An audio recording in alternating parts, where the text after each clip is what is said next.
Hello all, welcome to story Walt. నేను రిజ్వానా. రోజా మీద ఈర్ష్యతో తన మీద దొంగతనం అంటగడుతుంది లావణ్య. కానీ వేణుగోపాలరావు గారు నమ్మరు. చందుని తను వెళ్లే చెడు మార్గం నుంచి తప్పించాలంటే వేణుగోపాలరావు గారి సహాయం ఎంతైనా అవసరం అని తెలుసుకున్న రోజా ఇంత అవమానం జరిగిన ఆ ఇంట్లోనే ఉండిపోతోంది. ఈలోగా మిస్ జోషి తల్లిదండ్రులని తీసుకొని విజయ్తో పెళ్లికి ఒప్పించడానికి వచ్చేస్తుంది.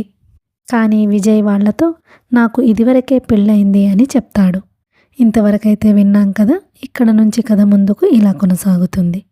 లావణ్యకి మిస్ జోషి వాళ్ళు వచ్చిన తరువాత ప్రాణం చాలా హాయిగా ఉంది. ఇంటిలో గొడవలు కాస్త తగ్గినాయి.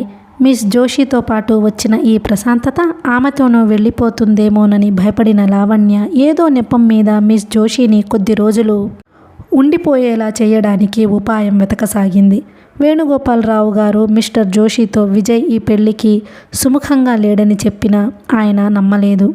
దానికి కారణం లావణ్య అంతఃక్రితమే విజయ్ సుముఖంగా ఉన్నాడని చెప్పటమే. తండ్రి కూతుళ్ళు ఇద్దరి మాటల్లో ఎవరి మాట నమ్మాలో ఆ దంపతులకు అర్థం కాలేదు. చివరికి విజయ్ అభిప్రాయం ఏమిటో తనే స్వయంగా తెలుసుకోవడానికి నిశ్చయించుకుంది మిస్ జోషి. ఈ ఊహని ఉత్సాహంగా బలపరిచింది లావణ్య. లావణ్యకి ఆలోచించగా విజయ్ మిస్ జోషిని చేసుకుంటేనే బాగుంటుందేమో అనిపించసాగింది. విజయ్ దగ్గర తనకి ఎలాగో బాగా చనువుంది. మిస్ జోషి కూడా పర్వాలేదు, స్నేహపాత్రురాలే. తండ్రి దగ్గర తను పొందలేని ఆదరణ ఒక విధంగా వాళ్ళిద్దరి దగ్గర పొందవచ్చునేమో. అందుకే విజయ్ని సీరియస్గా అడిగింది లావణ్య. మిస్ జోషిని చేసుకోవడానికి నీకేమిటి అభ్యంతరం? నిజం చెప్పు. నువ్వే చేసుకోనీయను అన్నావుగా. ఈ సరసానికేంలే, నీ మనసులో మాట ఏమిటో చెప్పు. నా మనసులో మిస్ జోషిని గురించి చెప్పాల్సిన మాట కొంచెం కూడా లేదు. సిరిరా మోకాలు అడ్డుపెట్టడం వివేకం అంటావా? సిరి అనేది దానంతట అది వస్తే మంచిదే, కానీ మనం కావాలని దాని వెంటబడి పరిగెత్తడం నిజంగా నా దృష్టిలో అవివేకమే. కష్టపడకుండా అన్యాయంగా అయాచితంగా వచ్చే డబ్బు మీద నాకు గౌరవం లేదు. నీ అంత మొండివాడిని నేను ఎక్కడా చూడలేదు. ఆ వచ్చే మహాతల్లి ఎవరో గాని నీతో జీవితం నిప్పుల మీద నడకే అనిపిస్తావు. గుడ్, ఆ మాటే మిస్ జోషికి చెప్పేయి నవ్వుతూ అన్నాడు విజయ్. రేపు సాయంత్రం వాళ్ళు వెళ్ళిపోతారుట. రేపు ఉదయం వాళ్ళని మీ ఇంటికి భోజనాలకి పిలు అంది లావణ్య. నేనా? ఎందుకు? లావణ్య తెచ్చిపెట్టుకున్న కోపంతో చూసింది. ఎక్కడి వాడివి నువ్వు? ఆ మాత్రం గ్రహించే జ్ఞానం కూడా లేదు. వాళ్ళు అసలు ఈ ఊరు వచ్చింది ఎవరి కోసం? నీ కోసం. మర్యాదకైనా ఒక పూట భోజనానికి పిలవద్దు నువ్వు అంది. మర్యాద కోసమే అయితే నాకేం అభ్యంతరం లేదు. దానికేం భాగ్యం. విజయ్ ఆ పూట జోషి దంపతులని కూతురిని తన ఇంటికి భోజనానికి పిలిచాడు. వాళ్లతో పాటు వేణుగోపాలరావు గారిని లావణ్యని కూడా రమ్మనమని ఆహ్వానించాడు. విజయ్ ఆ విధంగా ప్రత్యేకంగా భోజనానికి పిలవటంతో మిస్ జోషికి లావణ్య మాటల మీద గురి ఏర్పడింది. తను ఇక్కడ ఉండి అతని అభిప్రాయం తెలుసుకోవడమే కాదు, అవసరమైతే అతన్ని ఎలాగైనా తన వైపు తిప్పుకునే మార్గం కూడా చూసుకోవాలి. ఈ విషయంలో పూర్తిగా లావణ్య సహకారం తోడ్పాటుగా ఉంటుంది అనడానికి ఏం సందేహం లేదు. ఈ విధంగా మిస్ జోషి లావణ్యతో మరింత ఆప్తమిత్రురాలిలా ప్రవర్తించసాగింది. మర్నాడు రోజా వచ్చేసరికి వేణుగోపాలరావు గారు అప్పటికే స్నానం పూర్తి గావించుకొని అలవాటుకి విరుద్ధంగా పంచా ఉత్తరీయం ధరించి ముందు గదిలో ఎవరి కోసమో ఎదురు చూస్తున్నట్లుగా కూర్చున్నారు. లోపలకు అడుగుపెట్టిన రోజాని చూడగానే ఆయన వచ్చావా తల్లి, రా అన్నారు. రోజా ఆయన దగ్గరగా వచ్చింది. ఏమిటి? విజయ్ నీ కోసం వచ్చి వెళ్ళాడు. ఇప్పటికి 2 సార్లు ఫోన్ చేశాడు. రోజా గుండె ఆగినట్టయింది. ఎందుకు అంది. ఈరోజు మా అందరినీ భోజనానికి పిలిచాడు. వంట చేయడానికి ఎవరినో రమ్మనమని రాత్రి చెప్పాడుట. ఆ మనిషి ఇంతవరకు రాలేదుట. పని మనిషి ఎలాగో ఉంది, కొంచెం రోజాని పంపించండి అంటూ వచ్చి అడిగాడు. ఎంతో సహజంగా, ఎంతో మామూలుగా ఆయన చెబుతున్న ఈ మాటలు వినగానే రోజా బుగ్గలు రక్తం చిందేటంత ఎర్రగా కందినాయి. చాలా రోజుల తరువాత నిర్జీవంగా నిస్పృహగా ఉంటున్న ఆ కళ్ళల్లో రోషం తళతళలాడింది. వంట మనిషి రాలేదు, తను కావాలా? ఏం ధీమా, ఎంత గర్వం! అంటే తను వంట మనిషితో సమానమనేగా. రోషాభిమానాలతో రోజా గడ్డం కొద్దిగా పైకి లేచింది. పోన్లే, అవన్నీ అనుకొని అంతకంటే మించిన విలువ ఆ రాక్షసుడి దగ్గర కావాలని కోరుకోవడం హాస్యాస్పదమే. త్వరగా బయలుదేరి వెళ్ళమ్మా, రాధని కూడా నీ వెంట తీసుకుని వెళ్తావా? నేనా? రోజా ముఖంలో వచ్చిన మార్పు ఆయన చూశారు. వెంటనే రోజా చెయ్యి పట్టుకుంటూ ఎంతో అమాయకంగా అన్నారు, చూడు తల్లి, విజయ్ మనకి పరాయివాడు కాడని నేను నీకు పదే పదే చెబుతున్నాను. నువ్వు నా దగ్గర ఎలా చనువుగా ఉంటావో అంతకు రెట్టింపు స్వతంత్రంగా అతని దగ్గర మసలవచ్చు. నేను అతిశయోక్తి చెప్పడం కాదు. విజయ్ లాంటి వ్యక్తిత్వం గలవాళ్ళు 100కి 1,000కి ఒకరుంటారేమో.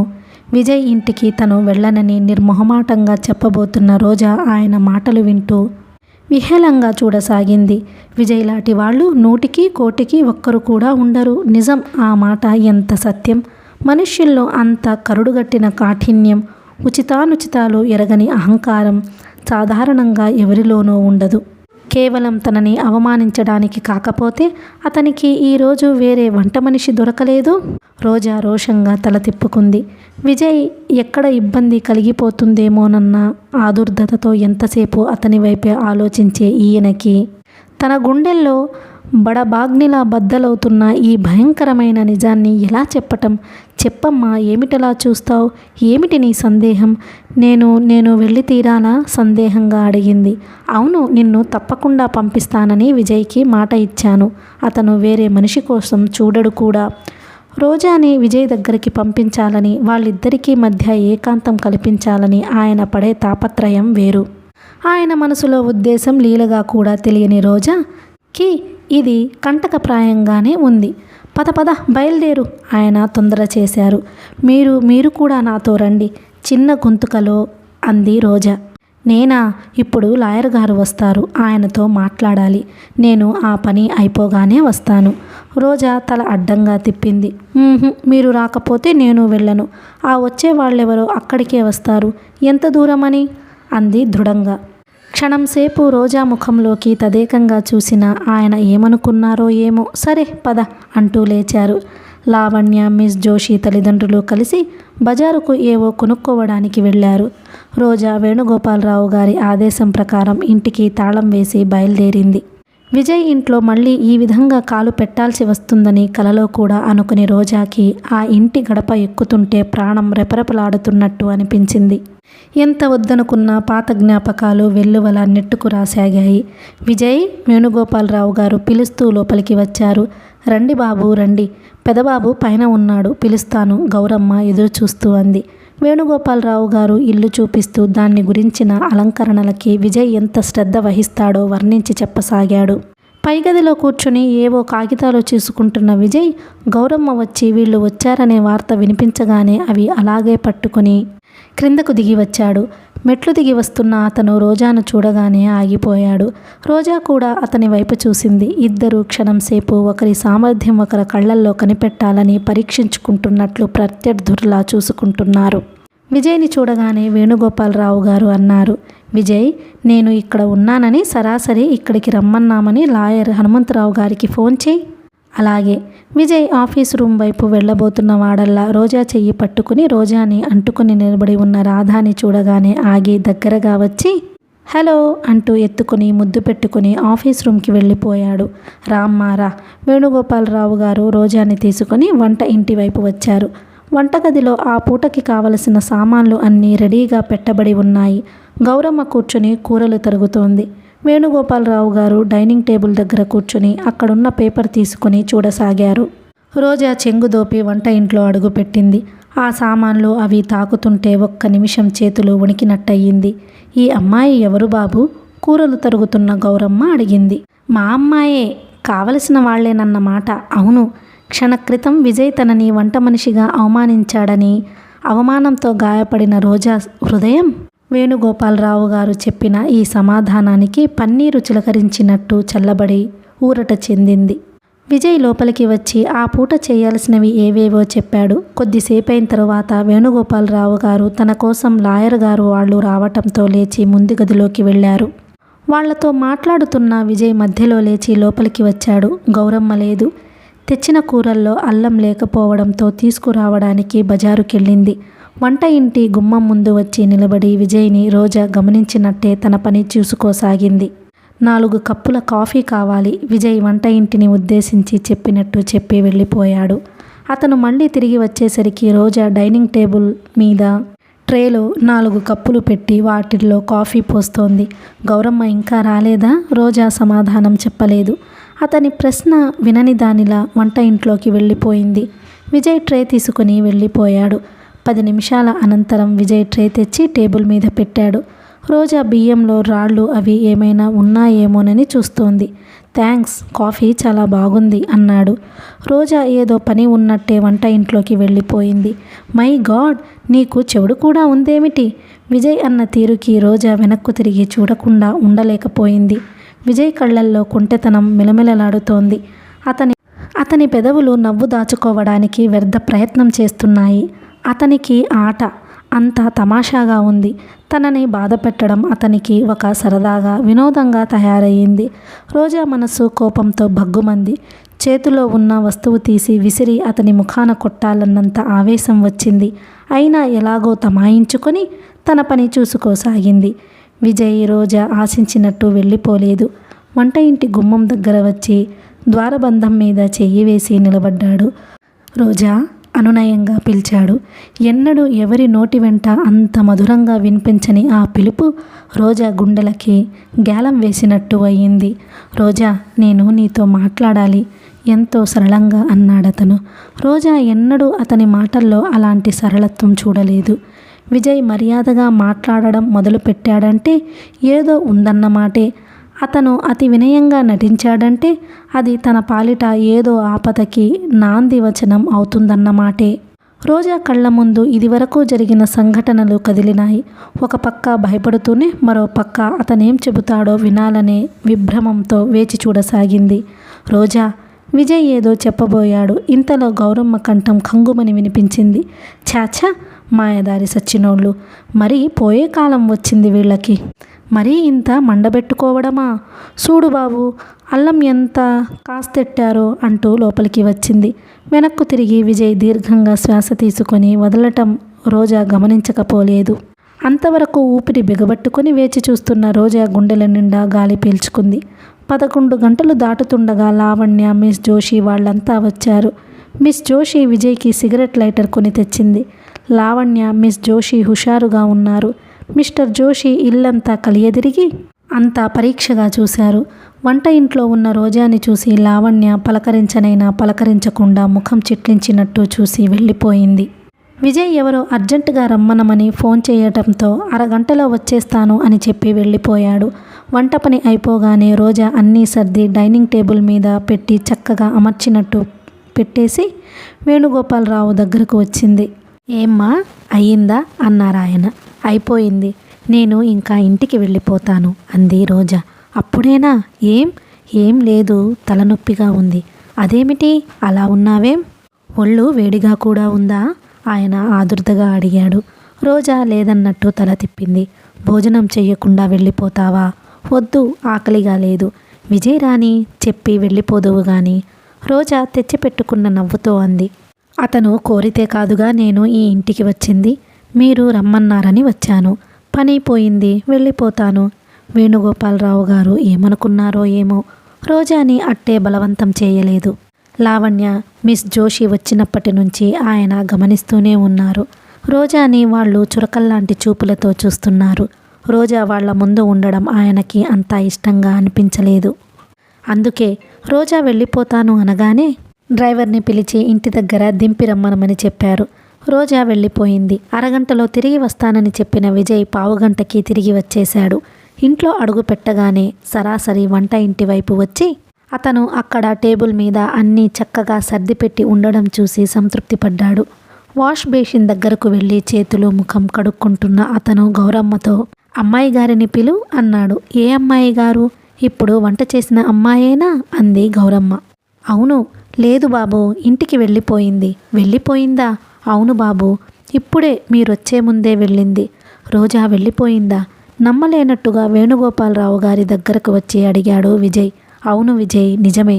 ఒంట్లో బాగాలేదంటే నేనే పంపేశాను. పనంతా అయిపోయింది అన్నారాయన. విజయ్కి ఏనాడూ లేంది ఆయన మీద ఆగ్రహం లాంటిది వచ్చింది. రోజా వెళ్ళిపోయిందా? పనంతా అయిపోయింది కాబట్టి వెళ్ళిపోయింది. పని కోసమైనా రోజాని ఆ ఇంటికి పిలిచింది తను? లావణ్య మిస్ జోషి వాళ్ళని భోజనానికి రమ్మంటే మొహమాటంతో కాదనలేక ఒప్పుకున్న విజయ్కి రాత్రి పడుకుంటే ఈ రూపంగా రోజాని ఇంటికి పిలవాలని, ఎలాగైనా ఏకాంతం కల్పించుకొని తన మనసులో మాట అడిగేయాలని ఎంతగానో అనిపించింది. మొదట్లో రోజా రాదేమో, తిరస్కరిస్తుందేమోనని భయపడ్డాడు. రోజా ఇంట్లో అడుగు పెట్టే వరకు అతనికి నమ్మకమే లేకుండా పోయింది. కానీ రోజా వచ్చింది. వంట ఇంట్లో ఇంటి మనిషిలా స్వతంత్రంగా తిరుగుతున్న రోజాని చూస్తుంటే అతని మనసులో ఆ అమ్మాయిని ఇంటికి దీపంగా చేసుకోవాలనే కోరిక మరింతగా బలపడసాగింది. ఎంత వద్దనుకున్న రోజాని తను మనస్ఫూర్తిగా పెళ్లాడినట్టుగా, ఆ అమ్మాయి మీద తనకి హక్కు ఏదో ఉన్నట్టుగానే అనిపించసాగింది.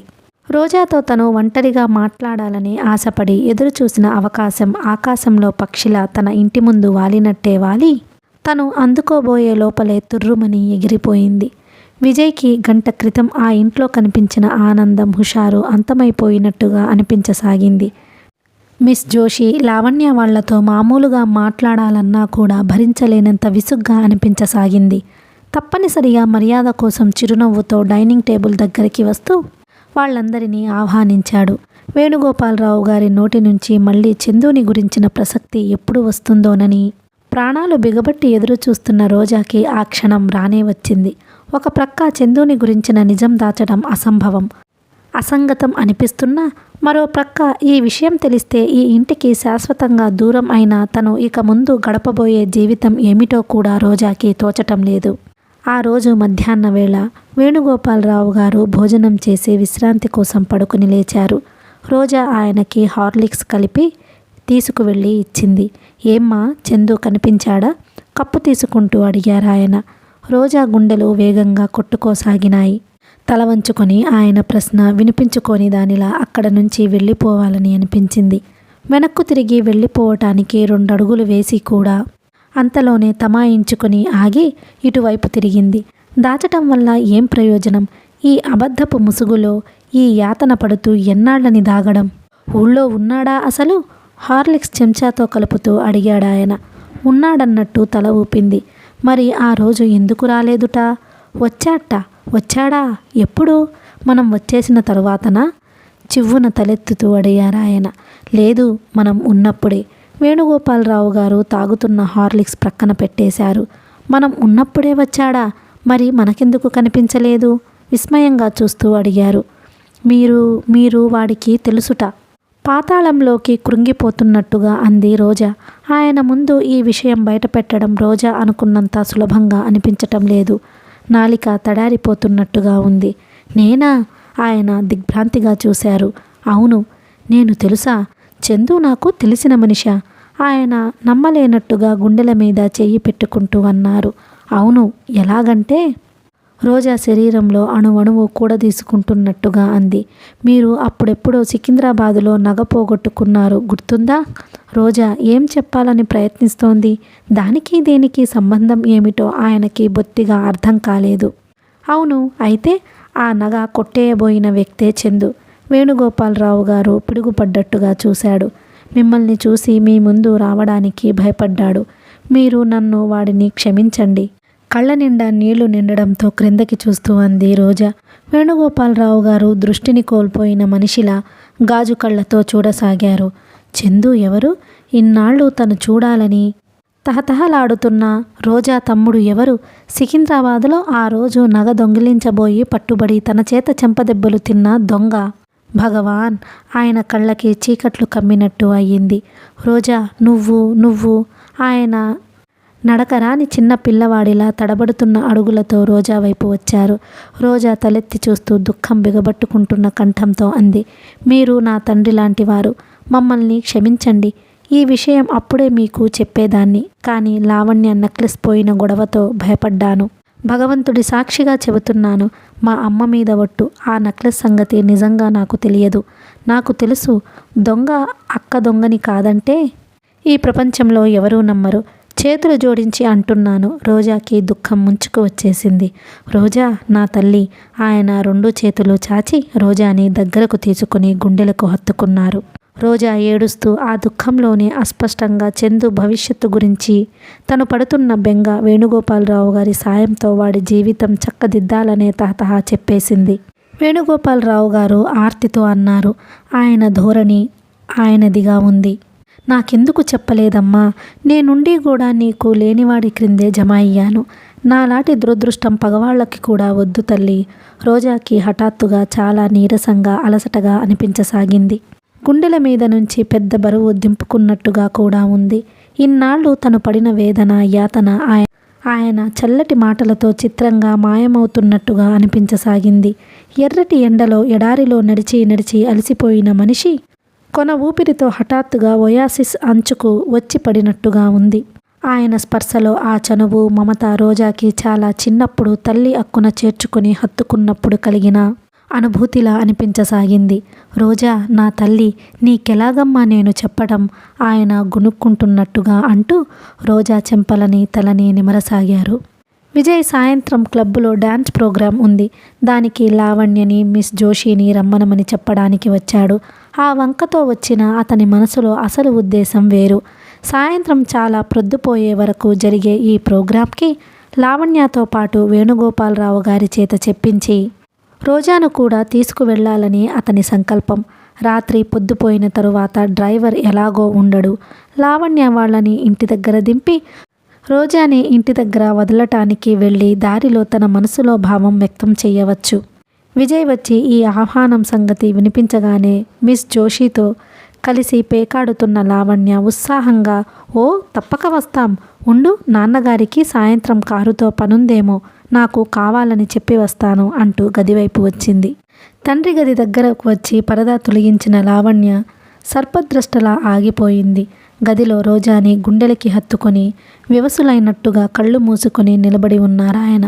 లావణ్యకి హఠాత్తుగా ఈ దృశ్యం చూడగానే ఈర్ష్యాసూయలతో గుండెలు ఒక్కసారి భగ్గుమన్నాయి. తను ఇన్నాళ్ళు ఏది జరుగుతుందని భయపడుతూ వచ్చిందో అది జరగనే జరిగింది. ఒక్క నిమిషం గుమ్మం యువతల గుండె మీద చెయ్యి వేసుకుని ఏం చెయ్యాలో తోచనట్టు నిలబడిపోయిన లావణ్య మరుక్షణంలో పరుగులాటి నడకతో విజయ్ ఉన్న చోటికి వచ్చింది.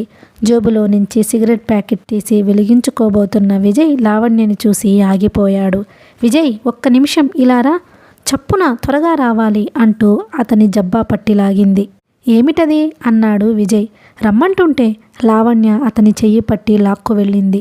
ఇద్దరు వేణుగోపాలరావు గారి గది ముందుకు వచ్చారు. లావణ్య పరదా తొలగించాల్సిన అవసరం కూడా లేకపోయింది. గుమ్మానికి రెండుగా చీలి ఉన్న పరదా మధ్య నుంచి వేణుగోపాలరావు గారు రోజా అతి సన్నిహితంగా ఉన్న దృశ్యం స్పష్టంగా కనిపిస్తుంది. రోజా శిరస్సు మీద ఆయన ఏదో అంటూ మాటి మాటికి ముద్దు పెట్టుకుంటున్నారు. లావణ్య విజయ్ వైపు చూసింది. విజయ్ ఆ దృశ్యం చూసి భరించలేని వాడిలా చటుక్కున యువతలికి వచ్చాడు. అతని ముఖం కత్తివేటుకి నెత్తురు చుక్కలేనట్టు పాలిపోయింది. లావణ్య అతని వెనకాలే వస్తూ తగ్గు స్వరంతో అంది, విజయ్, ఇదివరకు నేను చెబితే నువ్వు నమ్మలేదు కదూ? ఇదంతా నా అనుమానం అని అనుకున్నావు కదూ? ఇప్పటికైనా ఆ నంగనాచి వేషాలు తెలిసినాయా? ఇంకా నీకు నిదర్శనం కావాలా? లావణ్య కళ్ళు మూసుకుంటూ వారిస్తున్నట్టుగా అన్నాడు విజయ్. ఏమరపాటుగా ఉన్న అతనికి హఠాత్తుగా కాళ్ల క్రింద భూమి కదిలిపోయినట్టుగా ఉంది. తనని తాను నిగ్రహించుకోవడానికి, కుదుటపరుచుకోవడానికి ప్రయత్నం చేస్తున్నట్టుగా ఉన్నాడు. రోజా క్షణం క్రితం తన గుండెల్లో ఆదర్శాల రెమ్మకి విరగబూసిన రోజాల మృదు మధురమైన భావాలతో సుఖ స్వప్నాలలో తేలియాడేలా చేసిన రోజా కళ్ళారా ఈ సత్యం చూసి కూడా అతను నమ్మలేకుండా ఉన్నాడు. లావణ్య కరుగ్గా అంది, విజయ్, ఇక నేను ఊరుకోను. ఇంతకంటే నిదర్శనం ఇంకేం కావాలి? ఇప్పుడే వెళ్ళి ముఖం పట్టుకొని నాన్నగారిని 4 అడిగేస్తాను. రోజాకి బుద్ధి చెబుతాను. తను అనుకున్నంత చేతకాని వాళ్ళం, అసమర్థులం కాదని నిరూపిస్తాను ఆవేశంగా అంటూ తండ్రి గదివైపు వెళ్ళబోతున్న లావణ్యని విజయ్ చెయ్యి పట్టుకుని వారించి ఆపాడు. వదులు విజయ్, కళ్ళారా చూసిన తరువాత మనకు ఇంకా భయం దేనికి? లావణ్య ప్లీజ్, రోజాని రాని బయటకి. లావణ్య నిలబడింది. బయట మాటలు వినిపించటంతో వేణుగోపాలరావు గారు ఈ లోకంలోకి వచ్చినట్టుగా రోజాని మెల్లగా వదిలేశారు. ఆయనకి గుండెల్లో పోటు ప్రారంభమైనట్టుగా సూచనగా నుదుట చెమటలు పట్టాయి. మీరు ఆవేశపడకండి, కూర్చోండి. రోజా ఆయనకి చేయి ఆసరా ఇచ్చి తీసుకువచ్చి మంచం మీద కూర్చోబెట్టింది. టేబుల్ మీద ఉన్న హార్లిక్స్ చల్లారిపోయింది. కొద్దిగా నీళ్లు తీసుకురా తల్లి, గుండెల్లో నొప్పి వచ్చేట్టుగా ఉంది. మందు వేసుకుంటాను. చిగురుటాకులా కంపిస్తున్న ఆయన తడబడుతున్న స్వరంతో అన్నాడు. నీళ్ల కోసం ఆయన గది దాటి యువతలికి వస్తున్న రోజా గది బయట చేష్టలుడిగినట్టు శబ్దం లేకుండా నిలబడిన లావణ్యని, విజయ్ని చూసి క్షణం సేపు తెల్లబోయినట్టు ఆగిపోయింది. విజయ్ చూపులు రోజా ముఖం మీద నిలిచిపోయినాయి. మెరుపుల అతని చూపులతో చూపులు కలిసిన రోజా అతన్ని గమనించనట్టే మొహం తిప్పుకుంది. రోజాని యగాదిగా చూస్తూ వీలైనంత కటవుగా వ్యంగ్యంగా అడిగింది లావణ్య. అయినాయా సరస సల్లాపాలు? రోజా ఎర్రబడిన ముఖంతో లావణ్య వైపు విజయ్ వైపు మార్చి మార్చి చూసింది. లావణ్య పెదవి విరుస్తూ అంది.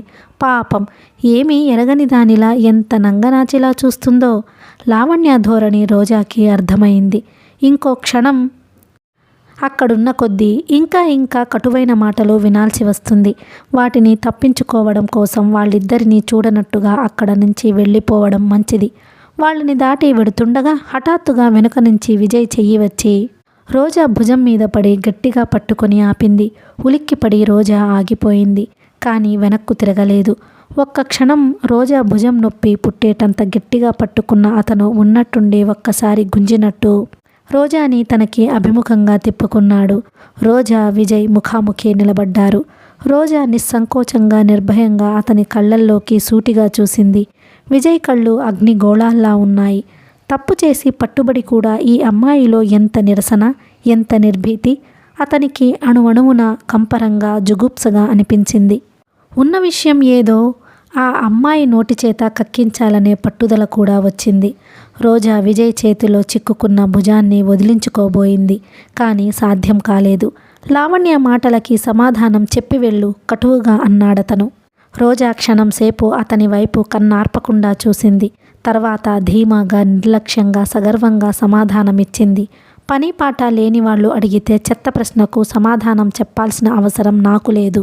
రోజా భుజం పట్టుకుని ఉన్న విజయ్ చెయ్యి ఉన్నట్టుండి గాలిలోకి లేచింది. ఆ వెంటనే రోజా చెంప చెల్లుమంది. లావణ్య గతుక్కుమన్నట్టు ఎగ ఊపిరి పీల్చింది. రోజాకి కళ్ళ ముందు 2 నిమిషాలు అంతా చీకటిగా వలయాలు వలయాలుగా అయ్యింది. గదిలో నుంచి వేణుగోపాలరావు గారు బయటకి వచ్చారు. విజయ్, ఏమిటది? ఏమైంది? ఆయన దగ్గరగా వస్తూ ఆదుర్దగా అడిగారు. విజయ్ ఆయన వైపు తిరగలేదు. ఇంకా రోజానే తీవ్రంగా చూస్తున్నాడు. విజయ్, ఏమిటది? రోజా, ఏమైంది? ఇద్దరి వైపు చూస్తూ అడిగారాయన. రోజా చెంప పట్టుకొని ప్రాణం లేని బొమ్మలా కళ్ళప్పగించి విజయ్ వైపు చూడసాగింది. లావణ్య కల్పించుకుంటూ అంది. ఏమిటా ఈరోజు ఈ నంగనాచి వేసే వేషాలు? విజయ్, నేను కళ్ళారా స్వయంగా చూశాం. నోర్ముయ్, కూతురి వైపున తిరిగిన ఆయన అరిచినట్టుగా అన్నారు. విజయ్ ఆయన వైపు తిరిగి, లావణ్య నోరు మూసుకోవలసిన అవసరం లేదు. ఈ అమ్మాయితో మీ చనువుకి సంజాయిషి అడిగే హక్కు లావణ్యకి ఉంది అన్నాడు. విజయ్, నీకు మతిపోయిందా? దాని పాపిష్టి కళ్ళకి ప్రతిదీ వికృతంగానే కనిపిస్తుంది. కానీ నువ్వు? అవును, నేను కూడా సంజాయిషి అడుగుతున్నాను పళ్ళ బిగువన అన్నాడు విజయ్. విజయ్, నీకు పూర్తిగా మతిపోయింది. నువ్విలారా, నాతోరా, నేను చెబుతాను అంటూ ఆయన అతని రెక్క పట్టుకొని గదిలోకి లాక్కెళ్లారు. వాళ్ళు గదిలో కాలు పెట్టిన మరుక్షణం ఆ గది తలుపులు మూసుకున్నాయి. బొమ్మల నిశ్చేష్టురాలైనట్టు నిలబడి చూస్తున్న రోజాని లావణ్య అణువణువున ద్వేషిస్తున్నట్టుగా అంది. ఇప్పటికైనా నీకు సిగ్గు అనేది ఉంటే మళ్ళీ ఈ ఇంటి గడప తొక్కకు, నమ్మక ద్రోహి. పాలు పోసిన చేతికి కాటు వేసే విషపు నాగువని కలలో కూడా అనుకోలేదు. తిండికి గతిలేక నా ఇంటికి పనిచేసుకోవడానికి వచ్చిన నిన్ను సాటి మనిషివని ఎంతో గౌరవించాను, ఎంతో ఆదరించాను, ఎంతో స్నేహం పంచి ఇచ్చాను. చివరికి నువ్వు నీ తండ్రి వయసు గల వ్యక్తి అని అయినా చూడకుండా చేసిన పని ఇదా? నడు బయటికి. మళ్ళీ ఈ ఇంటి గుమ్మం ఎక్కాలని ప్రయత్నం చేశావో చూడు. పాపం, పని మనిషిగా వచ్చి ఇంటికి రానివై కులుకుదామనుకున్నావా? ఏమిటి లావణ్య, ఏమయ్యింది అంటూ మిస్ జోషి వచ్చింది. లావణ్య క్లుప్తంగా జరిగినదంతా చెప్పింది. అమ్మో, ఈ రోజుల్లో పనివాళ్ళని అసలు నమ్మకూడదు. ఇంకా నయం, మీ ఎవరికైనా ఏ విషయం అయినా పెట్టింది కాదు. మొన్నోసారి మా ఊరిలో ఏమైందనుకున్నావు అంటూ ప్రారంభించింది. లావణ్య, మిస్ జోషి ఇద్దరు రోజాని పురుగుని చూసినట్టు చూసి వెళ్ళిపోయారు. రోజా కొద్దిసేపైన తరువాత మెల్లగా బయటకి వచ్చింది. నిద్రలో లేచి నడుస్తున్న దానిలా ఆ ఇంటి ఆవరణ దాటి బయటకి వస్తుంటే రోజాలో ప్రాణం లాంటిది ఏదో ఎగిరిపోయినట్టుగానే అనిపించింది. ఉదయం 9 గంటలు అవుతున్నా ఇంకా లేవకుండా బద్ధకంగా కూర్చుని ఉన్న రోజాని సుందరమ్మ హెచ్చరించింది. అలా ఉన్నావేమే? ఒంట్లో బాగోలేదత్తయ్యా, ఈ పూట వెళ్ళవా మరి? రోజా వెళ్ళను అన్నట్టు తల తిప్పింది. కొంచెం చూస్తుండు అయితే నేనెలా గుడికి వెళ్ళి వస్తాను. అట్లాగే అత్తయ్య. సుందరమ్మ వంట ఇంటి తలుపు దగ్గరకు వేసి కుంపటి దగ్గర కాఫీ వేడి చేసుకుని తాగమని రోజాని హెచ్చరించి వెళ్ళిపోయింది. ఆవిడ వెళ్ళిన అరగంట దాటినా రోజా ఇంకా అలాగే స్తబ్దుగా కూర్చుండిపోయింది. మనిషిని అపవాదు అనే మాట ఎంత చిత్రహింస చేస్తోందో అక్షరాల అనుభవిస్తోంది రోజా. చివరికి తన తండ్రి లాంటి వేణుగోపాలరావు గారితోన ఈ నీచ సంబంధం అంటగట్టేది? లావణ్య కావాలని అన్న మాటలా అవి? లేక నిజంగా మనస్ఫూర్తిగా నమ్మి బయటపెట్టిన సత్యమా? ఏదైనా గాని ఆ మాటలకి చాలా శక్తి ఉంది. అవి నిమిషం గుర్తుకు వచ్చి శూలాల్లా పొడుస్తున్నాయి. ఇప్పుడు తెలుస్తోంది, ఈ ప్రపంచంలో దేనికి లేని శక్తి మనిషి మాటలకుంది. రోజాకి జీవితం మీద ఇచ్చే పూర్తిగా నశించింది. అడుగడుగున అవహేళనలతో, క్షణక్షణానికి భవిష్యత్తును గురించిన భయాందోళనలతో ఈ బ్రతుకు బ్రతక్కపోతేనేం, బ్రతికినన్నాళ్ళు దుఃఖం, నిశ్చింతలేనితనం మెడలో గుదిబండల్లా వ్రేళ్లాడుతూ ఉంటే, క్షణం యుగంలా గడిపే ఈ సుదీర్ఘమైన పీడకల ఒక్క నిమిషం కళ్ళు మూసుకుంటే, మనసు రాయి చేసుకుంటే శాశ్వతమైన విశ్రాంతి లభిస్తుంది. ఆత్మహత్య పాపం అని ఇన్నాళ్ళు నమ్మేది తను. కానీ పీడిత హృదయానికి అది ఎంతటి చల్లటి ఆశ్రయమో ఎప్పుడు తెలుస్తోంది. పరధ్యాసగా పరిసరాలు సర్వం మరిచిపోయినట్టు కూర్చొని ఉన్న రోజా ఇంటి ముందు కారు ఆగడం గుర్తించనే లేదు. కారు దిగి రాధ లోపలకు పరిగెత్తుకు వచ్చింది. వస్తూనే ఎప్పటిలా రోజాని చూసిన ఆనందంతో రోజా మెడ చుట్టూ చేతులు వేసి వ్రేళ్లాడింది. రోజా తన ఆలోచనలు వదిలించుకొని ఈ లోకంలోకి వచ్చి రాధాని గుర్తించే లోపల డ్రైవర్ కూడా లోపలికి వచ్చి జేబులో నుంచి చీటీ తీసి ఇచ్చాడు. ఏమిటది? కనుబొమ్మలు ముడుస్తూ అడిగింది. అయ్యగారు మీకిమ్మన్నారు. రోజా చీటీ తెరిచి చూసింది.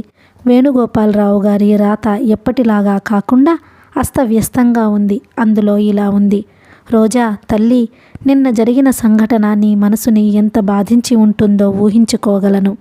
విజయ్ కూడా తన పొరపాటు తెలుసుకున్నాడు. రాత్రి నాకు చాలా సుస్థి చేసింది.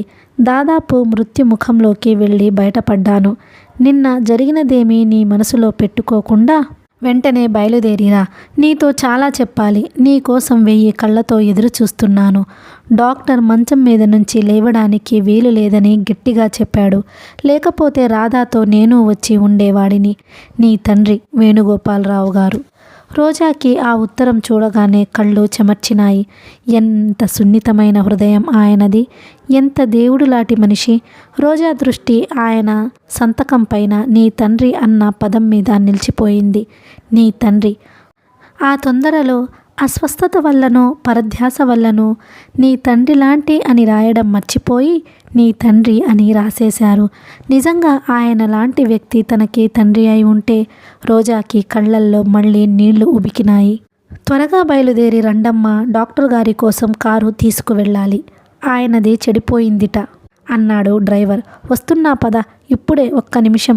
చెంపల మీదకి జారుతున్న నీళ్ళని తుడుచుకుంటూ అంది. క్షణక్రితం రోజాలో పేరుకున్న నైరాస్యం, దిగులుని వేణుగోపాలరావు గారి ఉత్తరం విచిత్రంగా మాయమయ్యేలా చేసింది. తను ఏ తప్పు చేయనప్పుడు ఎందుకు భయపడాలి? ఎందుకు సిగ్గుపడాలి? చందు ఎవరో తెలిసి కూడా తన మీద ఏ కాస్త కూడా అనుమానం గాని ఆగ్రహం గాని తెచ్చుకొని వేణుగోపాలరావు గారి కంటే ఈ పనికిరాని మనుష్యుల మాట లక్ష్యమా? సుస్థి చేసినప్పుడు ఆయన చిన్నపిల్లవాడిలా ఎలా విలవిలలాడుతారో, తన సమక్షంలో ఉండాలని ఎంత ఆరాటపడతారో రోజాకి తెలియనిది కాదు. అందుకే రోజా వెంటనే లేచి తయారై రాధను తీసుకుని వచ్చి కారులో కూర్చుంది. రోజా ఎక్కిన కారు వేణుగోపాలరావు గారి ఇంటికి బదులు సరాసరి విజయ్ ఇంటి ముందుకి వచ్చి ఆగింది. ఇదేమిటి? ఇక్కడికెందుకు? రోజా కోపంగా అడిగింది. అయ్యగారు ఇక్కడే ఉన్నారమ్మా. నిన్న సాయంత్రం అయ్యగారికి లావణ్య గారికి ఎందుకో పెద్ద పోట్లాట అయ్యింది. అయ్యగారు అమ్మగారిని కొట్టబోయి పట్టుతప్పి బోర్లా పడ్డారు. గుండెల్లో నొప్పి బాగా వచ్చింది. అప్పుడు డాక్టర్ వచ్చారు. రాత్రి 11 గంటలకి విజయ్ బాబు అయ్యగారిని ఇక్కడకు తీసుకువచ్చారు. డ్రైవర్ నిదానంగా స్పష్టంగా విడమర్చి చెప్పాడు. వాకిటి ముందు కారు ఆగిన శబ్దం వినగానే విజయ్ బయటకి వచ్చాడు. రోజా కారులో నుంచి దిగలేదు, అలాగే కూర్చుంది. విజయ్ కారు దగ్గరకు వచ్చి తనే డోర్ తెరిచాడు. రోజా ఎంత వద్దనుకున్నా అతని వైపు చూడకుండా ఉండలేకపోయింది. అతను అప్పుడే తల మీద స్నానం చేసినట్టు ఉన్నాడు. జుట్టు పొడి పొడిగా ఉదయపు గాలికి సన్నగా కదులుతోంది. ముఖంలో నిద్రలేమి వల్ల బడలిక కనిపిస్తున్న కళ్ళల్లో మగసిరిలాంటిది ఆకర్షణీయంగా తలతలలాడుతోంది. క్షణంసేపు రోజాని చిరునవ్వుతో గమనించిన అతను రోజా మనసులో ఉద్దేశం గమనించిన వాడిలా దిగక తప్పదు, ఆయన ఇక్కడే ఉన్నారు అన్నాడు. ఆ చిరునవ్వులో రోజాని భయపెట్టే కుంటెదనానికి బదులు చల్లటి స్నేహం ఉంది. మాటల్లో చనువు, ఆత్మీయత స్పష్టంగా కనిపిస్తున్నాయి. అతని ధోరణి చూస్తే నిన్న జరిగిన సంఘటన తాలూకా అనుమానాలు గాని ద్వేషం గాని గుర్తుకు రాలేదు. రోజాకి విజయ్లోని ఈ సరళత్వం గమనిస్తుంటే తను భ్రమపడుతున్నానేమో అనే సందేహం కలగసాగింది. ఈ లోపల రాధ రోజా మోకాళ్ల మీద నుంచి దాటింది. విజయ్ రాధాని పట్టుకుని ఎత్తి దింపాడు. రోజా దిగటానికి అన్నట్లు చెయ్యి అందించాడు. కానీ రోజా ఆ చెయ్యి చూడనట్టే అందుకోకుండా కారులో నుంచి దిగింది. పైన ఉన్నారు. ముందు గదిలోకి రాగానే రోజాని మెట్ల వైపు చూపించి విజయ్ రాధాని ఎత్తుకుని వంట ఇంటి వైపు వెళ్ళాడు. రోజా వణుకుతున్న కాళ్లతో ఉద్వేగాన్ని అదిమిపెట్టి మనసుతో ఒక్కొక్క మెట్టు పైకి ఎక్కి వచ్చింది. గది తలుపు తెరిచే ఉంది. గుమ్మానికి ఆనుకుని పరదా పక్కకు లాగి కట్టబడి ఉంది. గదిలో అనంత్ పడుకునే మంచం మీద వేణుగోపాలరావు గారు పడుకొని ఉన్నారు. గుమ్మంలోనికి వచ్చి నిలబడిన రోజా ఒక్క క్షణం అక్కడే ఆగిపోయింది. గదిలో పడుకుని కళ్ళు మూసుకుని ఉన్న వేణుగోపాలరావు గారి కళ్ళ నుంచి నీళ్లు పక్కకు జారుతున్నాయి. రోజా కుడి చెయ్యి అప్రయత్నంగా గుండెల మీదకి మళ్ళింది. ఆ సమయంలో ఆయన దగ్గరకు వెళ్ళవచ్చో లేదో కూడా తెలియలేదు. ఎందుకో కళ్ళు తెరిచిన వేణుగోపాలరావు గారు ఎదురుగా గుమ్మంలో కళ్ళెదుట బొమ్మలా కనిపించిన రోజాని చూడగానే రోజా అంటూ లేవబోయారు. రోజా చప్పున రెండంగాల్లో వచ్చినట్టు ఆయన మంచం దగ్గరగా వచ్చేసింది. లేవటానికి ప్రయత్నించిన ఆయన లేవనట్టుగా వెనక్కు వాలారు. ఆయన కంఠం గద్గాదికంగా పలికింది. రోజా బొంగురుగా అస్పష్టంగా అంటూ చెయ్యి జాచారు. రోజా చప్పున మంచం పక్కనే మోకాళ్ల మీద కూలబడి చాచిన ఆయన చేతిలో మొహం దాచుకుంది. వచ్చావా తల్లి, రావేమో అనుకున్నాను. ఆయన రెండో చెయ్యి రోజా తలని నిమరసాగింది. ఆయన మాటల్లో మహత్తు ఏమిటో గాని రోజాకి ఒక్కసారి దుఃఖం కట్టలు తెంచుకుని పొంగులా ఉబికి వచ్చింది. హృదయాన్ని చీల్చుకు వస్తున్నట్టు వచ్చిన ఆ ఏడుపుని నిగ్రహించుకోవడం సాధ్యం కాలేదు. వెచ్చటి ఆ కన్నీళ్లతో రాత్రి నుంచి తను పడిన వేదన, యాతన, నైరాస్యం అన్నీ కొట్టుకుపోసాగాయి. చాలాసేపైన తరువాత రోజా లేచి వేణుగోపాలరావు గారి మంచం మీద కూర్చుని ఆయన చేతిని తన రెండు చేతులతో పట్టుకుంది. ఆయన ముఖం చూస్తుంటే రోజాకి చిత్రంగా అనిపించింది. ఒక్క రాత్రిలో మనిషిలో ఇంత మార్పు రావడం సంభవమా? ఆయన ముఖం కమిలిపోయినట్టుగా ఉంది. దవడలు జారినట్టు వేళ్లాడుతున్నాయి. కళ్ళ క్రింద నల్లబడిన చర్మం ఉబ్బి పైకి తేలినట్టుగా తెలుస్తోంది. ఆయనెంత మామూలుగా మాట్లాడాలని ప్రయత్నిస్తున్నా ఆయన స్వరంలో అస్వస్థత, దిగులు, బాధ ప్రతిధ్వనిస్తూనే ఉన్నాయి. రోజా వైపు చూస్తూ అన్నారాయన, చందుని గురించి ఇప్పటికైనా నువ్వు ఇలా చెప్పేయడం చాలా మంచిదయ్యిందమ్మా. చందుని గురించి నువ్వు దిగులు పడకు. ఆ బాధ్యతంతా విజయ్కి అప్పజెప్పాను. రోజా ఉలిక్కి పడ్డట్టుగా చూసింది. ఆయన అర్థం చేసుకున్నట్టుగా అన్నారు. చూడు రోజా, నేను బ్రతికినా చచ్చిపోయినా ఒకటి మాత్రం బాగా గుర్తుపెట్టుకో. నా తర్వాత నీ క్షేమం కోరే వాళ్లల్లో విజయ్ ప్రప్రథముడు అని తెలుసుకో. నేను పోయినా రాధాతో పాటు నీ మంచి చెడులు కూడా చూసే బాధ్యత అతడు స్వీకరించేటట్లు వాగ్దానం తీసుకున్నాను. నువ్వు నన్నెలా గౌరవిస్తావో అంతకంటే ఎక్కువగా విజయ్ మాటని మన్నించాలి. ఏది, మన్నిస్తానని మాట ఇవ్వు నాకు. ఇంతలో మెట్ల మీద అడుగుల సవ్వడి వినిపించింది. రోజా మంచం మీద నుంచి లేచి వెళ్ళి వేణుగోపాలరావు గారి తలవైపుగా నిలబడింది. విజయ్, డాక్టర్ ఇద్దరూ లోపలికి వచ్చారు. డాక్టర్ వేణుగోపాలరావు గారిని పరీక్ష చేయసాగాడు. కొంచెం వేడి నీళ్లు కావాలి అన్నాడాయన సిరంజి తీస్తూ. విజయ్ రోజా వైపు చూశాడు. రోజా వేడి నీళ్ల కోసం మెట్లు దిగి మెల్లగా వంట ఇంటి వైపు వచ్చింది. రోజా గదిలో నుంచి యాంత్రికంగా యువతలకి రావటమైతే వచ్చింది గాని వంట ఇంటి వైపు వెళ్ళలేకపోయింది. అచేతనంగా అక్కడే నిలబడిపోయింది. గదిలో నుంచి ఆయన స్వరం దీనంగా, భారంగా వినిపిస్తోంది. డాక్టర్, ఒక్క నెల, కనీసం ఒక్క వారమైనా నన్ను బ్రతికించండి. నేను చేయాల్సిన ముఖ్యమైన పనులు 1-2 ఉన్నాయి. అవి చెయ్యకుండా ఈ తనువు చాలిస్తే నా ఆత్మకు శాంతి అనేది ఉండనే ఉండదు. అదుగో అదే పనికిరాదంటున్నాను. మీరు ఇలా ఉద్రేకపడకుండా ఉంటే ఒక్క వారం కాదు, అవలీలగా హాయిగా 10 సంవత్సరాలు బ్రతుకుతారు మందలిస్తున్నట్టుగా అన్నాడు డాక్టర్. ఏమో, వానరాకడా ప్రాణం పోకడా ఎవరు చెప్పలేరంటారు. విజయ్, నీకు కూడా చెబుతున్నాను. నేను చెప్పిన పని త్వరగా జరిగేలా చూడాలి. నువ్వు ఆలస్యం చెయ్యొద్దు. మీరు నిశ్చింతగా ఉండండి. అంతా సవ్యంగా జరిగేలా చూసే బాధ్యత నాది, సరేనా? వాగ్దానం ఇస్తున్నట్టుగా అన్నాడు విజయ్. ఆయన సమస్యలు ఆయనవి. బలహీనమైన తన గుండె ఏ క్షణంలో ఆగిపోతుందోనని అపనమ్మకంతో ఉన్న ఆయన ఈ మధ్య తరచుగా ఆస్తిపాస్తుల గురించి తన తదనంతరం ఎలా ఉండాలో ఆలోచిస్తూ ఆ ఏర్పాట్లు చేయటంలో నిమగ్నులైనట్లు ప్రవర్తిస్తున్నారు. రోజా నిట్టూర్పు విడిచింది. ఈ ప్రపంచంలో ఒక్కొక్కరి జీవితం ఒక్కొక్క గాథ తను వచ్చినప్పటి నుంచి గమనిస్తూనే ఉంది. సిరికి నిలయంలా ఉన్న వేణుగోపాలరావు గారు ఒక్కరోజు నిశ్చింతగా ఆనందంగా ఉండగా చూడలేదు. అసలు ఈ ప్రపంచంలో ఏ ఒక్కరూ గుండెల మీద చెయ్యి వేసుకొని ధైర్యంగా నాకెలాంటి బాధలు లేవు, నేను చాలా ఆనందంగా నిశ్చింతంగా ఉన్నాను అని చెప్పేవాళ్ళు లేనేలేరేమో. డబ్బు లేకపోతే లేదనే బాధ ఒక్కటే, కానీ అది ఉంటే వచ్చే సమస్యలు అనేకం. పాపం లావణ్య కాస్త వివేకంతో ప్రవర్తిస్తే ఆయనకి ఈ అశాంతి ఉండేది కాదేమో. వాళ్ళు వేడి నీళ్ల కోసం ఎదురు చూస్తుంటారని గుర్తుకు వచ్చిన రోజా ఒక్కొక్క మెట్టు మెల్లగా దిగుతూ క్రిందకి వచ్చింది. కానీ ఎంత ప్రయత్నించినా వంట ఇంటి వైపు అడుగు పడలేదు. రోజాకి ఆ ఇల్లు పంజరంలా తన అభిమానాన్ని, రోషాన్ని బలవంతాన బంధిస్తున్నట్టుగా అనిపించసాగింది. కేవలం వేణుగోపాలరావు గారి కోసం ఈ ఇంట్లో అడుగుపెట్టిన తను సాధ్యమైనంత త్వరగా బయటికి వెళ్ళిపోవాలి. మనసు ఎన్నోసార్లు మాటిమాటికి ఇది అనంతి ఇల్లు, ఇక్కడ విజయ్కి ఏమాత్రం హక్కు లేదు అని గుర్తు చేస్తున్నా హృదయం శాంతించటం లేదు. ఇంట్లో పొందికగా అమర్చిన ఆ సామానులు, అందమైన కర్టెన్లు, ఫ్లవర్ వేజులు అన్నీ ఏకకంఠంతో ఇక్కడ అడుగడుగున విజయ్ ప్రభావం ఉన్నట్లు హెచ్చరించసాగినాయి. 5 నిమిషాలు గడిచాయి. మెట్ల మీద అడుగుల చప్పుడు వినిపించింది. రోజా తల తిప్పి చూసింది. విజయ్ చకచకా దిగి వస్తున్నాడు. మెట్ల ప్రక్కన అప్పుడే ఆ ఇంట్లో అడుగుపెట్టిన అగంతకురాలిలా చూస్తూ నిలబడిన రోజాని చూడగానే వేన్నీళ్ళేవి అన్నాడు. ఆ ప్రశ్నతో పాటు ఇదేమిటి ఇక్కడ నిలబడ్డావేం అన్న ఆశ్చర్యం కూడా తొంగి చూసింది. రోజా సమాధానం చెప్పలేదు. విజయ్ వంటగది వైపు వెళ్ళాడు. రోజా వెనక నుంచి తదేకంగా అతన్ని గమనించసాగింది. ఎంత చిత్రమైన మనిషి, ఎంత మామూలుగా మాట్లాడేస్తున్నాడు. బొత్తిగా ఏమీ జరగనట్టు, ఏమీ ఎరుగనట్టే ప్రవర్తిస్తున్నాడు.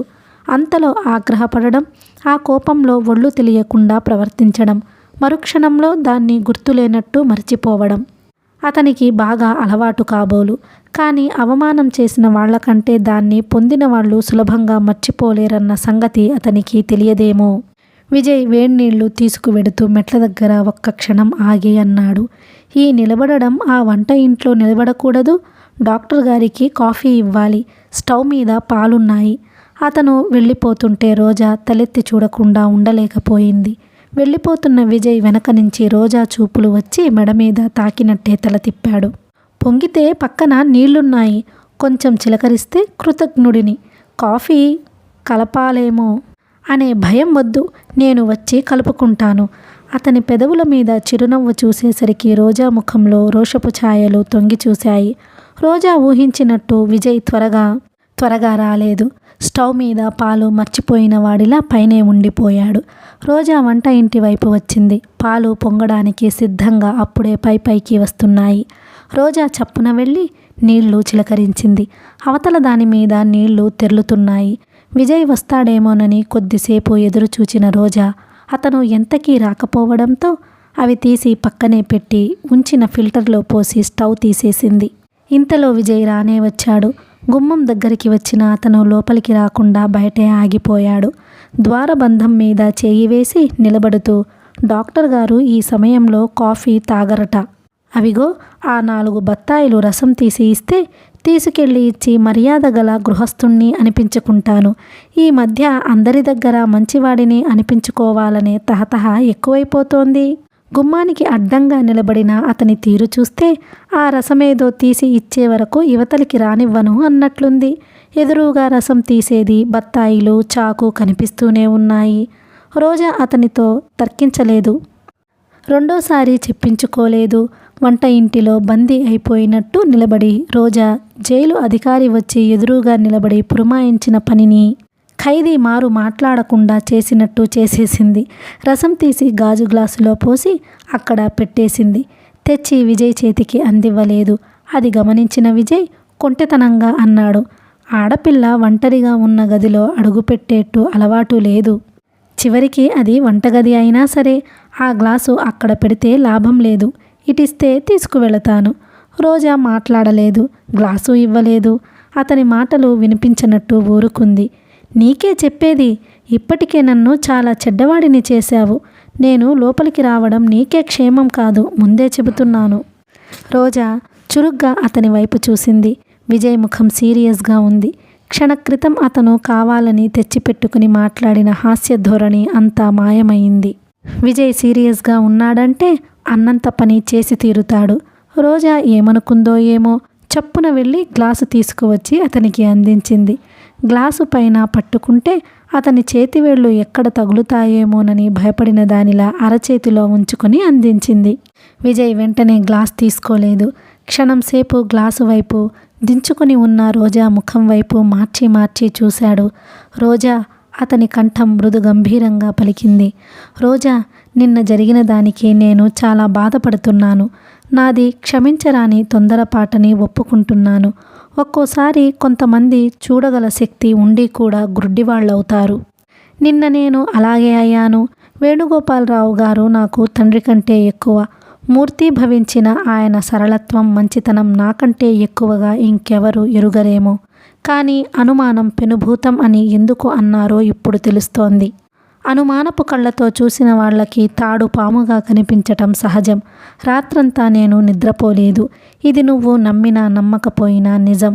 రోజా తలెత్తి విప్పారిన నేత్రాలతో అతని ముఖంలోకి విచిత్రంగా చూడసాగింది. రోజా కళ్ళల్లోకి తదేకంగా చూస్తూ అన్నాడు విజయ్, ఉదయం కారు పంపగానే నువ్వు రావటం ఎంతో మంచి పని అయ్యింది. లేకపోతే నేనే మీ ఇంటికి రావాల్సి వచ్చేది. ఇదే కాదు, అనంత విషయంలో నీ పట్ల నేను పొరబడ్డానని తెలిసినప్పటి నుంచి నీతో ఒంటరిగా ఒక్క 5 నిమిషాలు మాట్లాడడానికి ఎంతగా ప్రయత్నిస్తున్నానో నీకు తెలియదు. పొరపాటు పడడం మానవ నైజం. కానీ పొరపాటుని తెలిసిన తరువాత చక్కదిద్దుకొని క్షమార్పణ కోరుకోవడం ఉత్తమమైన సంస్కార లక్షణం. కానీ మన విషయంలో నేను సారీ అనేసినంత మాత్రాన నా అపరాధం తీరిపోతుందని నేను అనుకోను. తెలిసి చేయని తెలియక చేయని నా నుంచి నీకు చాలా బాధే కలిగింది. దానికి ప్రతిఫలంగా నువ్వేది కోరినా ఇవ్వటానికి సిద్ధంగా ఉన్నాను. నువ్వేది చెయ్యమంటే అది చేస్తాను. నిజంగా మనస్ఫూర్తిగా చెబుతున్నాను. నా నుంచి నీకేదైనా మంచి జరగాలి. అదెలా జరగాలో, నేను ఏం చేస్తే నీకు మంచి అవుతుందో నాకు తెలియదు. నా దగ్గర నుంచి నువ్వు కోరుకోకూడనిది అంటూ ఏదీ లేదు. నీ అభిప్రాయం ఏదైనా సరే నిస్సంకోచంగా నాతో చెప్పవచ్చు. రోజా, ఇదివరకు నిన్ను హడలగొట్టిన ఆ విజయ్ వేరు. తను నీ ప్రత్యర్థి. ఇప్పుడు నీ ఎదురుగా నిలబడిన ఈ విజయ్ వేరు. ఇతను నీకు స్నేహితుడు, అండగా నిలబడాలని మనసారా వాంఛిస్తున్న మనిషి. ఈ విజయ్ని గురించి అతన్ని ఎరిగిన ఎవరినైనా అడుగు. స్నేహానికి ప్రాణం ఇచ్చే మనిషి అని చెబుతారు. విజయ్ రోజా చేతిలో గ్లాస్ తీసుకొని వెళ్ళిపోయాడు. రోజా ప్రతిమలా నిలబడిపోయింది. విజయ్ నోటి నుంచి హఠాత్తుగా వచ్చిన ఈ మాటలు సుడిగాలిలా చుట్టేయసాగాయి. కొద్దిసేపైన తరువాత డాక్టర్ గారు వెళ్ళిపోయారు. విజయ్ కూడా ఆయనతో వెళ్ళాడు. రోజా పైకి వేణుగోపాలరావు గారి గదిలోకి వచ్చింది. ఆయనకి నిద్ర పట్టిందేమోనని తటపటాయిస్తూ గదిలోకి తొంగి చూసిన రోజా ఆయన మేలుకొని ఉండడం చూసింది. రామ్మా, రా, లోపలికి రా, ఆయన పిలిచాడు. రోజా లోపలికి వచ్చింది. కూర్చో తల్లి. అనంత్ బెడ్ మీద పడుకొని ఉన్న ఆయన రోజాని విజయ్ మంచం చూపించారు. రోజా ఆ మంచం మీద కూర్చోలేదు. వరండాలోకి వెళ్ళి కుర్చీ తెచ్చుకొని వేణుగోపాలరావు గారి మంచం ప్రక్కగా వేసుకొని కూర్చుంది. విజయ్ ఇంకా రాలేదా? లేదు. క్షణంసేపు నిశ్శబ్దం ఏర్పడింది. చాలా రోజుల తరువాత మళ్ళీ ఈ గదిలో అడుగుపెట్టిన రోజా పాత జ్ఞాపకం మనసులో మెదులుతుండగా గదంతా కళ్ళతో కలియజూస్తూ కూర్చుంది. రోజా ఉన్నట్టుండి ఆర్తిగా పిలిచారాయన. రోజా ఏమిటన్నట్టు చూసింది. విజయ్కి చందు గురించి నిన్న నువ్వు చెప్పినదంతా చెప్పేశాను. చందుని దారికి తెచ్చే బాధ్యత అతని మీద పెట్టాను. తనకి చేతనైనంత వరకు ప్రయత్నిస్తాడు. విజయ్కా చందు గురించా? ఉలిక్కి పడుతున్నట్టుగా అంది రోజా. అవును, ఏం? ఈ బాధ్యత తీసుకోవలసిన మనిషి విజయ్ తప్ప నాకింకెవరూ కనిపించలేదు. నా సంగతి నీకు తెలుసుగా. నువ్వు సాధ్యమైనంత త్వరలో వాళ్ళిద్దరినీ ఒకరికి పరిచయం చెయ్యి. మధ్యలో నా సంగతే రావద్దు. రోజా ఆలోచిస్తున్నట్టుగా కూర్చుండిపోయింది. విజయ్కి చందు దొంగ అని తెలిసిందా? తెలిసిన తర్వాత తనతో అలా మాట్లాడా? రోజాకి చిత్రంగా ఉంది. ఇంకో విషయం కూడా నిన్ను చాలా రోజుల నుంచి అడగాలనుకుంటున్నానమ్మా. అడగండి, ఏమిటది? ఎంతో నమ్రతగా అంది. విజయ్ గురించి నీ అభిప్రాయం ఏమిటి? మనసులో త్రుళ్ళిపడిన రోజా కుర్చీలో నుంచి చటుక్కున లేచి కిటికీ దగ్గరగా వెళ్ళింది. దానికున్న పరదా ప్రక్కకు లాగి సరిచేస్తున్నట్టు చేయసాగింది. ఇటువైపు వీపు పెట్టి నిలబడిన రోజా వైపు చూస్తూ అన్నారాయన. రోజా, నిన్ను ఇంటిదాన్ని చేసి నీ జీవితం స్థిరపడడం కళ్ళారా చూస్తే గాని నాకు తృప్తిగా మనశ్శాంతిగా ఉండదు. అది ఎంత త్వరగా జరిగితే అంత మంచిది. రోజా కిటికీలో నుంచి బయటకి చూడసాగింది. దూరంగా వేణుగోపాలరావు గారి ఇల్లు కనిపిస్తోంది. ఆ రోజు అనంతతో కలిసి ప్రప్రథమంగా ఈ ఇంట్లో అడుగుపెట్టి ఈ కిటికీ దగ్గర నిలబడిన సంఘటన కళ్ళ ముందు మెదిలింది. ఆ రోజు లావణ్యని చూసి ఎంత ఈర్షపడింది తను. సమాధానం చెప్పు రోజా. రోజా వెనక్కు తిరిగింది. ఆయన మంచం మీద లేచి ఎత్తుగా పెట్టిన దిళ్ళకి చేరగిలబడి కూర్చున్నారు. ఇంకెప్పుడైనా మాట్లాడుకుందాం, మీరు విశ్రాంతి తీసుకోండి. నీ నోటి నుంచి ఈ విషయంలో సమాధానం వింటే గానీ నాకు విశ్రాంతి ఉండదు. నీ మనసులో ప్రత్యేకంగా ఎవరైనా ఉన్నారా? రోజా లేదన్నట్టు తల అడ్డంగా తిప్పింది. మరి ఆయన సందేహంగా చూశారు. మళ్ళీ అన్నారు, అనంతకి నీకు బాగా స్నేహం అన్న సంగతి నాకు తెలుసు. కానీ నేను అనుకోవటం కేవలం ఆ స్నేహం ఇద్దరి స్నేహితుల మధ్య ఉండే ఆత్మీయత మాత్రమే. రోజా చిరునవ్వుతో పూర్తి చేసింది. వేణుగోపాలరావు గారు పెద్ద బరువు దింపుకున్నారు. నీ మనసులో ప్రత్యేకంగా ఇంకెవరూ లేనట్టయితే విజయ్ని నువ్వు అంగీకరిస్తే నేను చాలా సంతోషిస్తాను. విజయ్ నువ్వు భార్యాభర్తలు కావాలని కోరుకోవటంలో నా స్వార్థం చాలా ఉంది. అవును, నా తర్వాత రాధ పేరిట ఉన్న ఆ ఆస్తిని మీ చేతికి అప్పగించాలని నా ఆలోచన. నా తరువాత మీ ఇద్దరి దగ్గర రాధ ఎలాంటి లోటు లేకుండా పెరిగి పెద్దవగలదు అని నా నమ్మకం.